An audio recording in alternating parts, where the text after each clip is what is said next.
निकट, दूर, जरा दृष्टि दोष और दृष्टि वैषम्य।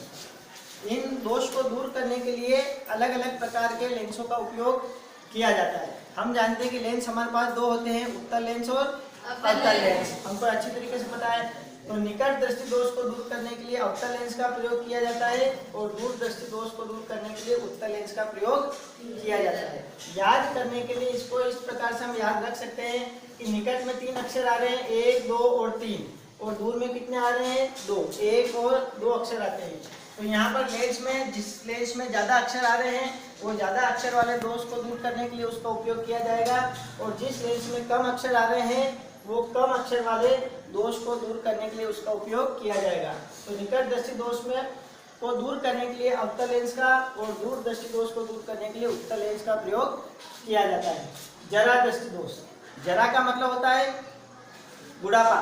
बुढ़ापे में व्यक्ति को न तो पास की वस्तु स्पष्ट दिखाई देती है और ना उसको दूर की वस्तु स्पष्ट दिखाई देती है। तो इसको दूर करने के लिए अवतल उत्तल लेंस का उपयोग किया जाता है, जिसको हम कहते हैं द्विफोक्सी लेंस। उसके चश्मे का जो आधा भाग होता है वो अवतल लेंस होता है और जो आधा होता है वो उत्तल होता है।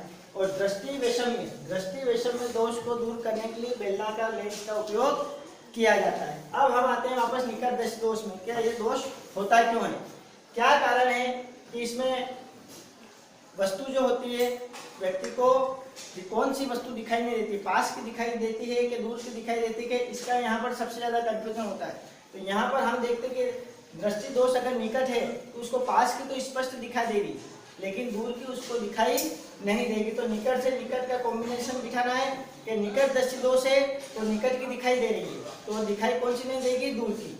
और दूर का कॉम्बिनेशन दूर से दिखाना है, मतलब दूर दृष्टि दोष है मतलब दूर की तो उसको दिखाई दे रही है तो कौन सी दिखाई नहीं देगी, पास की उसको दिखाई नहीं देती। जरा दृष्टि दोष, इसमें व्यक्ति को न तो निकट की दिखाई देती है और ना ही दूर की स्पष्ट दिखाई देती है।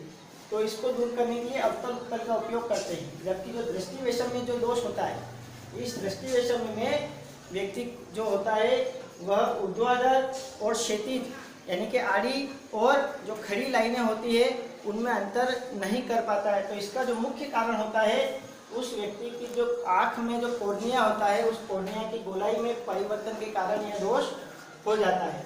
और निकट दृष्टि दोष जो होता है उसमें चित्र रेटिना से पहले बनता है, दूर दृष्टि दोष में चित्र रेटिना के बाद में बनता है, जिसके कारण व्यक्ति को ये वस्तुएं जो होती है वो स्पष्ट दिखाई नहीं देती। रेटिना आँख का वह भाग होता है जिसके ऊपर किसी भी वस्तु का प्रतिबिंब बनता है। प्रतिबिंब बनने का काम रेटिना के ऊपर ही होता है। तो इसलिए रेटिना से पहले अगर चित्र बन जाएगा तो उसको पास की वस्तु तो दिखाई देगी लेकिन दूर की वस्तु उसको दिखाई नहीं देती। रेटिना के बाद में अगर चित्र बनता है तो उसको दूर की तो दिखाई देती है लेकिन पास की उसको दिखाई नहीं देती। अब यहाँ पर लिखा हुआ है समंजन क्षमता। समंजन क्षमता का मतलब होता है हमारे नेत्र की जो फोकस दूरी होती है उस फोकस दूरी में परिवर्तन को समंजन क्षमता कहते हैं।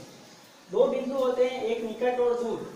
निकट बिंदु वह बिंदु जो आँख के सबसे पास में स्थित वस्तु को बहुत आसानी से देख सकता है तो वो होती है 25 सेंटीमीटर की दूरी, और दूर बिंदु की होती है अनंत। और इन दोनों को हम कहते हैं दृष्टि परास। निकट बिंदु और दूर बिंदु के बीच की दूरी को कहा जाता है दृष्टि परास। तो बस आज के वीडियो में बस इतना ही। Thank you very much.